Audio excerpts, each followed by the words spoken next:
Welcome back to All Up in Your Business. I am Jay Socol with Finance Director Mary Ellen Leonard. This is episode 2 of our All Up in Your Budget mini-series about the city's proposed fiscal year 2022 budget. So this time, we'll focus on what we plan to do with these budgeted dollars, especially as it relates to the general fund. So Mary Ellen, walk us through what you feel are the salient points as it relates to expenses. So the expenses in the general fund is where most of the employees that work for the city are paid for. So the police department, the fire department, the public works group, the parks group, all of those come out of the general fund. The biggest two of those departments are police and fire. They each make up one's about 29%, one's a little bit lower than that. So you can see about 60% of all of the money is going towards public safety. Right. And then there's two types of expenses. The one type of expenses is what's called recurring. Recurring expenses are things that we want to make sure that once we go ahead and spend that money, that it's going to be there. We're going to have money to be able to support that expense for the next 5 years because it's going to be ongoing. That would be something like hiring somebody. Right. You don't want to hire somebody 1 year and have to let them go because you didn't make sure there was enough money there ongoing. And then there's something called one-time expenses. One-time expenses, if you think of it, things like an ambulance, where we don't have to buy one of those every year. It's something that might be expensive, but we need to take care of it once. And at what time of year do we need to take care of it? So for the general fund, the expenses, when we, and you know this, Jay, when the directors sit down and we go through, what we're going to propose, we look at it in those two separate buckets. Right.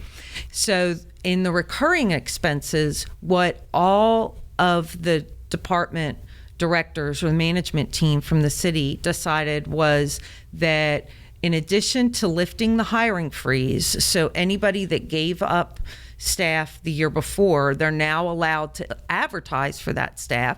Hopefully we'll find the people, as well as all of those departments can get back 75% of the expenses that they gave up. Okay. So not 100%, but 75% is what they're going to get back. That's the first kind of cut at where we were. Then we looked at if there were any departments that had new ongoing expenses that would be recurring, would we need those?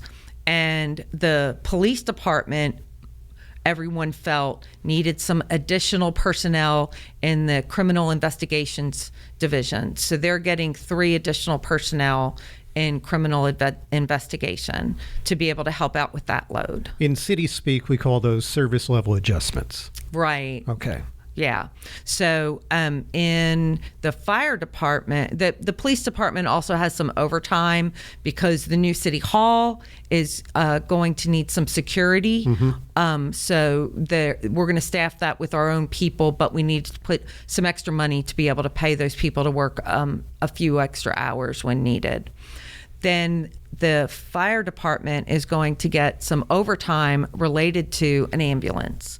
So we can't buy an ambulance and then not have people to be able to service that ambulance or, help the people out. Yeah. So we're going to do it with overtime until we're sure that any additional people would need to be hired.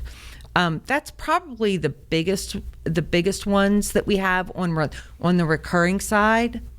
On the one-time side, most of the departments, if they needed something, got one-time expense money. Purchasing the ambulance is one of those things, particularly with COVID. Mm-hmm. We had the ambulances in service a lot, and so it was pretty evident that they needed another one. We have some public works one-time money, facilities correction for being able to fix the existing buildings that we have. There wasn't a lot of that was going on last year, and those prices are going up. So we need to make sure that we have the money set aside for them to be able to maintain the existing buildings that we have. Yeah. And then they're also getting some traffic calming money, which is the neighborhoods have asked for certain things like stop signs, or I don't know what you call them. Roundabouts, speed humps. Yeah. Those things. Yeah. Exactly. Right. And so there's some money in the budget for those requests so that we can get those, as well as things like some additional cybersecurity stuff that, that's a big hot button all over the place. So those are one-time expenses, but not recurring. So we're going to spend some of the extra money that we didn't anticipate from the sales tax that we got in 21. We'll spend it next year and get some of those things that we deemed necessary. So my office worked with your office to create this handy little infographic. And I'm holding this up for those who are watching it on video. But this is going to be online. It's going to be in the budget book. But this is kind of my cheat sheet, because this represents a lot of what you just talked about. So the service level adjustments, some of these increases that are in this proposed budget, amounts to $1.1 million for police. You talked a little bit about that. $1.07 million for fire. You talked a little bit about that. $735,000 for public works. You addressed a little bit of that. You didn't address Parks and Recreation, which has over $290,000 in proposed service level adjustments. What are some of the highlights of those Parks and Rec? So believe it or not, most of that was the return of their expense cuts from last year. Okay. So we basically shut down the parks department last year. Yeah. And there was no aquatics programs. There was no flag football. I think it was only basketball for a couple of weeks. That's the return of those programs. Okay.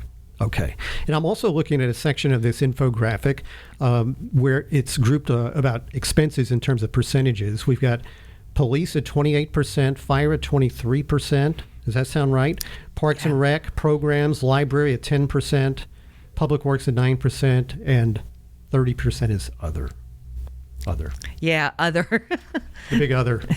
The other group is essentially the finance department, which includes municipal court, the legal group, your group, I think IT's in that other group. We kind of ran out of space in there, but that's all of those support, the supporting cast is in there. Anything else we need to know about expenses? So overall, from an expense standpoint, we ended up really, really well because of where we are FY21 in what's called our fund balance, which the fund balance is kind of what's left over from prior years all added up. And we have to keep 18% of our expenses in that fund balance. But we've got a big enough fund balance that we believe we can purchase the ambulance, which I think is over $500,000, and get that in service, as well as do some of these other one-time things like the traffic calming that I mentioned and the facilities corrective maintenance. Okay. Did we do okay on expenses? I think so. All right. We did all right. Mary Ellen said it. So that'll do it for this episode 2. Coming up on episode 3, Mary Ellen is going to tackle enterprise funds. So those relate to electric and water, wastewater, solid waste, Northgate parking, and a little bit more. Super simple areas to explain, right? So again, if you want to take your own look at the proposed budget, you can visit cstx.gov/budget. That's where you'll find that. And again, thanks for listening to or watching All Up in Your Budget.